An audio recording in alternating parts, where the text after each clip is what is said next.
Good morning children. ನಿಮ್ಮೆಲ್ಲರಿಗೂ online ತರಗತಿಗೆ ಸ್ವಾಗತ. ಮಕ್ಕಳೇ, ಇವತ್ತಿನ ಪದ್ಯ ಭಾಗಕ್ಕೆ ನಾವು ಪ್ರವೇಶ ಮಾಡಿ ಇವತ್ತು ನಿಯತಿಯನಾರ್ ಮೀರಿದ ಪರ್ ಎಂಬ ಪದ್ಯವನ್ನು ನಾವು ನೋಡೋಣ. ಆ ಪದ್ಯದ ಬಗ್ಗೆ ಅರಿವನ್ನು ಮೂಡಿಸ್ಕೊಳ್ಳೋಣ. ಮೊದಲಿಗೆ ಈ ನಿಯತಿಯನಾರ್ ಮೀರಿದ ಪರ್ ಎಂಬ ಪದ್ಯದ ಕೃತಿಕಾರರ ಪರಿಚಯವನ್ನು ನಾವು ಮಾಡಿಕೊಳ್ಳೋಣ. ಈ ಪದ್ಯದ ಕವಿಯ ಹೆಸರು ಜನ್ನ.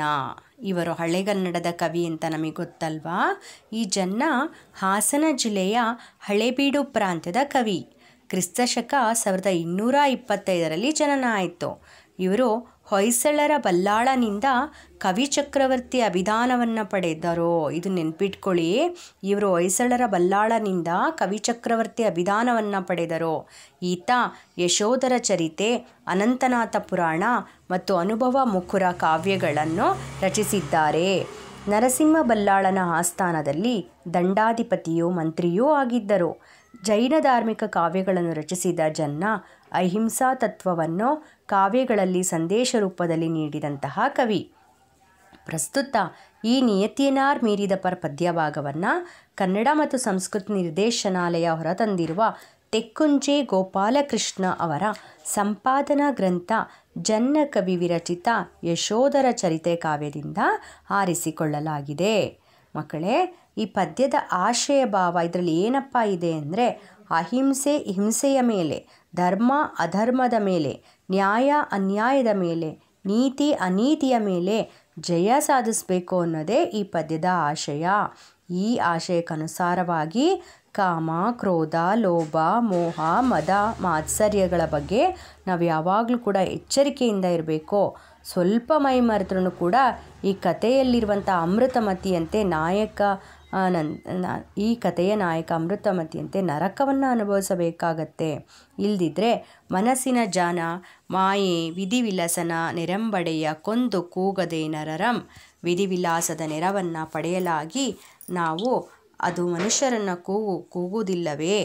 ಮನ್ಮಥನ ಮಾಯೆ ವಿಧಿವಿಲಾಸದ ನೆರವನ್ನು ಪಡೆಯಲಾಗಿ ಅದು ಮನುಷ್ಯರನ್ನು ಕೊಂದು ಕೂಗುವುದಿಲ್ಲವೇ ಎಂದು ನಿಟ್ಟುಸಿರು ಬಿಡುವಂತಾಗುವುದು. ತಾಳ್ಮೆ ಮತ್ತು ಅಹಿಂಸೆಯನ್ನು ತಿಳಿಸುವುದೇ ಈ ಪದ್ಯ ಭಾಗದ ಒಂದು ಆಶಯವಾಗಿದೆ. ಮಕ್ಕಳೇ, ಮೊದಲಿಗೆ ಈ ಪದ್ಯ ಭಾಗದ ಪೂರ್ವಕಥೆಯನ್ನು ನಾವು ನೋಡೋಣ. ಈ ಪದ್ಯ ಭಾಗದ ಪೂರ್ವಕಥೆ ಏನಪ್ಪ ಅಂತಂದರೆ, ಒಂದು ರಾಜಪುರ ಎಂಬ ಪಟ್ಟಣ ಇರುತ್ತೆ. ಆ ಪಟ್ಟಣದ ದೊರೆ ಮಾರಿದತ್ತ ಆಗಿರ್ತಾನೆ. ಆ ಪುರದಲ್ಲಿ ಚಂಡಮಾರಿ ಎಂಬ ಒಂದು ದೇವಸ್ಥಾನ ಇರುತ್ತೆ. ನೆನ್ಪಿಟ್ಕೊಳ್ಳಿ, ರಾಜಪುರ ಎಂಬುದು ಒಂದು ಪಟ್ಟಣ, ಅದರಲ್ಲಿನ ರಾಜನ ಹೆಸರು ಮಾರಿದತ್ತ. ಆ ಪುರದಲ್ಲಿ ಚಂಡಮಾರಿ ಅಂತ ದೇವಾಲಯ ಇರುತ್ತೆ. ಅಶ್ವಯುಜ ಹಾಗೂ ಚೈತ್ರ ಋತುಗಳಲ್ಲಿ ದೊರೆ ಮತ್ತು ಪ್ರಜೆಗಳು ಸೇರಿ ಅಲ್ಲಿ ಜಾತ್ರೆ ನಡೆಸ್ತಾ ಇರ್ತಾರೆ, ದೇವಿಯನ್ನು ಆರಾಧಿಸ್ತಾ ಇರ್ತಾರೆ. ಒಮ್ಮೆ ಚೈತ್ರ ಮಾಸದಲ್ಲಿ ಜಾತ್ರೆ ನಡೀಬೇಕಾಗುತ್ತೆ. ಮಾರಿಗೆ ಬಲಿ ಕೊಡೋದಕ್ಕೋಸ್ಕರ ಮಾನವರನ್ನು ಹಿಡಿದು ತರುವಂತೆ ಮಾರಿದತ್ತ ತಳಾರ ಚಂಡಕರ್ಮರಿಗೆ ಆಜ್ಞಾಪಿಸಿರ್ತಾನೆ.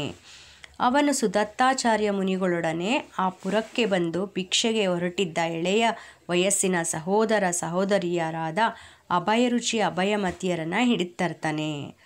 ರಾಜಪುರ ಎಂಬ ಪಟ್ಟಣ, ಮಾರಿದತ್ತ ಅದರ ರಾಜ. ಆ ಪುರದಲ್ಲಿ ಚಂಡಮಾರಿ ದೇವಸ್ಥಾನ ಇರುತ್ತೆ. ಅಲ್ಲಿ ಪ್ರಜೆ ಮತ್ತು ದೊರೆಗಳು ಚೈತ್ರ ಋತುಗಳಲ್ಲಿ ದೇವಿಯ ಜಾತ್ರೆಯನ್ನು ಮಾಡ್ತಾ ಇರ್ತಾರೆ. ಅಲ್ಲಿ ಮಾರಿಗೆ ಬಲಿ ಕೊಡೋದಕ್ಕೋಸ್ಕರ ಮಾನವನನ್ನು ಹಿಡಿದು ತಗೊಂಡು ಬರೋಕ್ಕೆ ಆ ಊರಿನ ರಾಜ ಮಾರಿದತ್ತ ತಳಾರನದ ಚಂಡಕರ್ಮನಿಗೆ ಆಜ್ಞೆ ಕೊಡ್ತಾನೆ.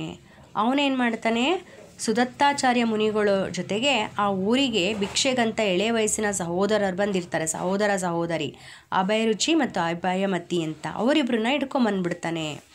ಅವರಿಬ್ಬರನ್ನ ಹಿಡ್ಕೊಂಬಂದು ಈ ಮಾರಿ ಮನೆ ಒಳಗಡೆ, ಅಂದರೆ ಮಾರಿಗೆ ಬಲಿ ಕೊಡೋದಕ್ಕೆ ಆ ಮನೆಯಲ್ಲಿ ನಿಲ್ಲಿಸಿದ್ರೂ ಕೂಡ ಆ ಮಕ್ಕಳು ಒಂದು ಬಲಿ ಕೊಡುವಂಥ ದೃಶ್ಯಗಳನ್ನು ನೋಡಿದ್ರೂ ಕೂಡ ಸ್ವಲ್ಪನೂ ಭಯಪಡಲ್ಲ, ವಿಚಲಿತರಾಗೋದೇ ಇಲ್ಲ. ಆಗ ಅವರ ಧೈರ್ಯ ಸ್ಥೈರ್ಯಗಳನ್ನು ನೋಡಿದಂಥ ಈ ಮಾರಿದತ್ತ ಮಹಾರಾಜ ಬೆಕ್ಕಸ ಬೆರಗಾಗ್ತಾನೆ, ಆಶ್ಚರ್ಯಪಡ್ತಾನೆ. ಇದೇನಿದು, ಈ ರಕ್ತಸಿಕ್ತವಾದಂಥ ಒಂದು ವಾತಾವರಣ, ಈ ಒಂದು ದೃಶ್ಯ ನೋಡಿದ್ರೂ ಕೂಡ ಅವರಿಗೆ ಭಯನೇ ಆಗ್ತಾ ಇಲ್ವಾ? ಹಾಗಾದರೆ ಇವರು ಸಾಮಾನ್ಯ ಸಾಮಾನ್ಯರಲ್ಲ, ನಾನು ಮೊದಲು ಇವರ ವೃತ್ತಾಂತವನ್ನು ತಿಳ್ಕೋಬೇಕು ಅಂತ ಹೇಳಿ ಅಭಯರುಚಿಗೆ ಕೇಳ್ತಾನೆ, ಏನು ನಿಮ್ಮ ಪೂರ್ವಕತೆ, ಯಾರು ನೀವು ಅಂತ ಕೇಳ್ತಾನೆ. ಆಗ ಆ ಅಭಯ ರುಚಿ, ಅಭಯಮತಿ ಸಹೋದರ ಸಹೋದರಿ ಇರ್ತಾರಲ್ಲ, ಅದರ ಅಭಯ ರುಚಿ ತನ್ನ ಕಥೆಯನ್ನು ಹೇಳ್ತಾನೆ.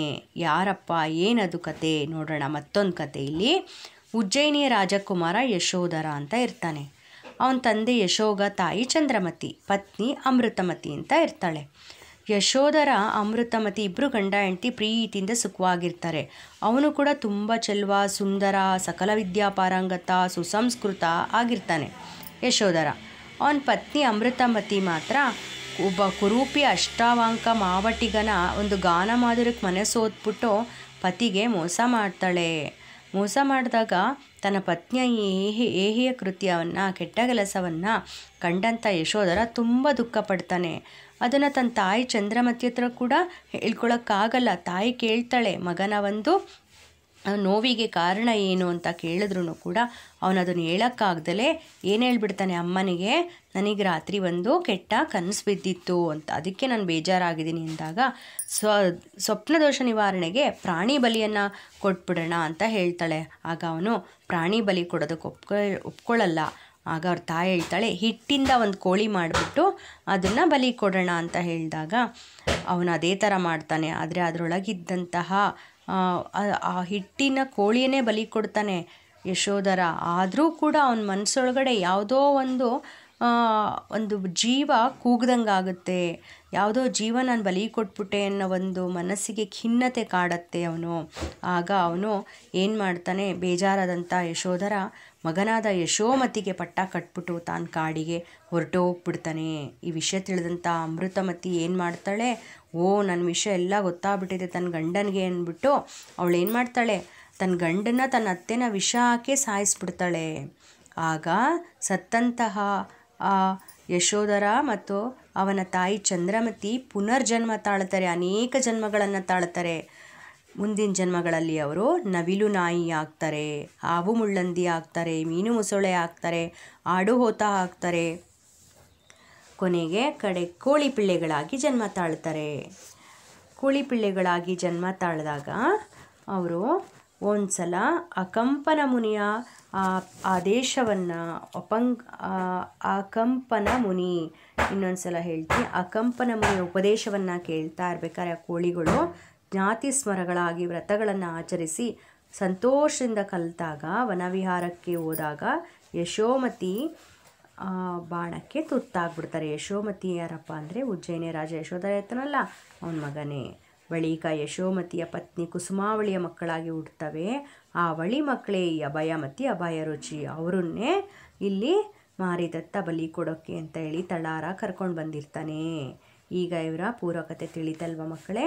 ಮುಂದಿನ ತರಗತಿಯಲ್ಲಿ ಪದ್ಯದ ಸಾರಾಂಶವನ್ನು ನಿಮಗೆ ತಿಳಿಸ್ಕೊಡ್ತೀನಿ. ಶುಭವಾಗಲಿ.